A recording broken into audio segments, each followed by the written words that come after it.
বিস্কুটের উপর কাঁচা ডিম ঢেলে বাচ্চাকে খাইয়ে দিন। আপনার বাচ্চাকে আর কোনোদিনও ডাক্তার দেখাতে হবে না, কোনোদিনও আর তার কোনো অসুখ হবে না। অবাক হচ্ছেন, ভাবছেন বাচ্চাকে কাঁচা ডিম দিয়ে বিস্কুট খাওয়ালে কেন বাচ্চা আর কোনোদিন অসুস্থ হবে না? তাহলে পুরোটা ভিডিও দেখতে থাকুন। এর জন্য প্রথমেই আমাদের লাগবে যে কোনো ধরনের বিস্কুট। আপনারা এখানে যে বিস্কুটটা বাচ্চা পছন্দ করে সেই বিস্কুটটাই কিন্তু ব্যবহার করতে পারেন। এটার উপর আমি কাঁচা ডিম ঢেলে নিচ্ছি 3টা। সরাসরি বিস্কুটের উপরেই কিন্তু ডিমগুলো ভেঙে ভেঙে আমি এখানে ঢেলে নিয়েছি। এখন আমাদের লাগবে 1 কাপ পরিমাণ জাল দেয়া দুধ। দুধটা জাল দিয়ে আমি এখানে ঠান্ডা করে নিয়েছিলাম। এই দুধটা সরাসরি বিস্কুট আর ডিমের উপরেই আমি দিয়ে দিচ্ছি। একটু নাড়াচাড়া করে বিস্কুটটাকে নরম করে নিতে হবে। একটু ডুবিয়ে ডুবিয়ে দিলে কিন্তু নরম হয়ে যাবে। এখন আমি দিয়ে দিচ্ছি স্বাদ মতন চিনি। এখানে নোনতা বিস্কুট ব্যবহার করাতে 3 চামচ পরিমাণ চিনি দিলাম। আপনারা যদি মিষ্টি বিস্কুট ব্যবহার করেন চিনি কিন্তু না দিলেও চলবে। এটা ভালোভাবে দুধের সাথে মিশিয়ে নিতে হবে। চিনিটা গুলে গেলে কিন্তু একটা ব্লেন্ডার জারের মধ্যে পুরোটা মিশ্রণকে নিয়ে নিতে হবে।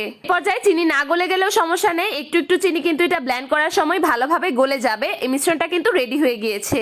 বাটির উপরে আমি এখন মিশ্রণটাকে ঢেলে নিচ্ছি। আপনারা এখানে চাইলে স্টিলের বাটি কিন্তু ব্যবহার করতে পারেন। আমি কিন্তু এখানে ওভেন প্রুফ একটা বাটি ব্যবহার করছি। পুরোটা মিশ্রণে বাটির মধ্যে নিয়ে নিতে হবে। এখন একটা বড় প্যানের মধ্যে আমি পানি নিয়ে নিয়েছি। এটা নিচে একটা টিস্যু অথবা টাওয়াল দিয়ে উপরে একটা স্ট্যান্ড বসিয়ে দিচ্ছি। এতে করে স্ট্যান্ডটা কিন্তু নড়াচড়া করবে না। এখন এই বাটিটাকে উপর দিয়ে বসিয়ে এর উপর একটা ফয়েল পেপার দিয়ে দিচ্ছি। ঢাকনা সহ বাটি ব্যবহার করলে ফয়েল পেপারটা দিতে হবে না। এখন ভালোভাবে এটাকে ঢেকে আমি 30 মিনিটের জন্য রেখে দিব। হতে হতে আপনাদের বেবিদের জন্য যারা নতুন প্রোডাক্ট খুঁজছেন অথবা গিফটের জন্য একটা রেডি প্যাকেজ খুঁজছেন, বেবিজেনের এই রেডি প্যাকেটটা আপনাদের সাথে শেয়ার করে ফেলি। এর মধ্যে প্রথমেই থাকবে একটা বিপ, একটা কটন বার, ন্যাপকিন থাকবে 6 পিসের মতন, অর্থাৎ ছোট বেবিদের যা যা লাগে সবকিছুই কিন্তু থাকবে এই কম্বোতে। ফুলের মতো নরম একটা ছোট বাচ্চাদের টাওয়াল থাকবে, 3টা নিমা থাকবে, ছোট ছোট নিমা যেগুলো আপনাদের নিউবর্নকে পরাতে পারবেন। 8 পিসের একটা রুমাল সেট থাকবে, সেই সাথে থাকবে একটা ভালো কোয়ালিটির ইউরিন ম্যাট, 2টা নকশি কাঁথা থাকবে। নকশি কাঁথাগুলো কিন্তু বেশ বড় সাইজের, বেবিকে কোলে নিতে পারবেন এটা দিয়ে। 3টা বালিশ সহ একটা মশারি সহ বেড সেট থাকবে। অর্থাৎ বাচ্চার জন্মের পর থেকে নিয়ে যা যা লাগে সবকিছুই কিন্তু এই প্যাকেজে থাকবে। এই রেডি প্যাকেজ যে পেজে পাওয়া যাবে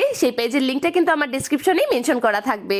আধা ঘন্টা পর আমি ঢাকনাটা উঠিয়ে এখন আপনাদের সাথে চেক করে দেখিয়ে দিচ্ছি এটা হয়ে গিয়েছে কিনা। ফয়েল পেপারটা খুলে একটা টুথপিক দিয়ে আমি ভালোভাবে চেক করে নিচ্ছি। টুথপিকটা কিন্তু ক্লিন বের হয়েছে। এই পর্যায়ে আমি বাটিটাকে নামিয়ে রেখে দিব 20 মিনিটের জন্য। আপনারা চাইলে ফ্রিজেও কিন্তু নরমাল করে নিতে পারবেন এটাকে। এখন আমি এটাকে নামিয়ে একটা স্প্যাচুলার সাহায্যে হালকা করে দিচ্ছি। আর দেখতেই পাচ্ছেন সাইড দিয়ে কিন্তু খুলে খুলে যাচ্ছে।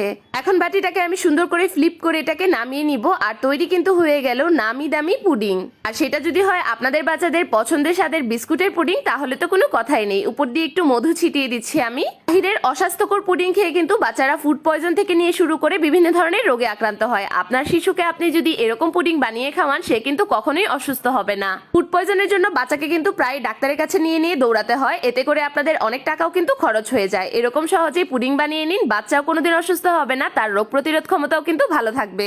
বেঁচে যাবে আপনার হাজার হাজার ডাক্তার খরচের টাকা। এই ডাক্তার খরচের টাকা দিয়ে কিন্তু বাচ্চাকে পুষ্টিকর সব খাবার খাওয়াতে পারবেন এবং নিজের হাতেই বানিয়ে খাওয়াতে পারবেন।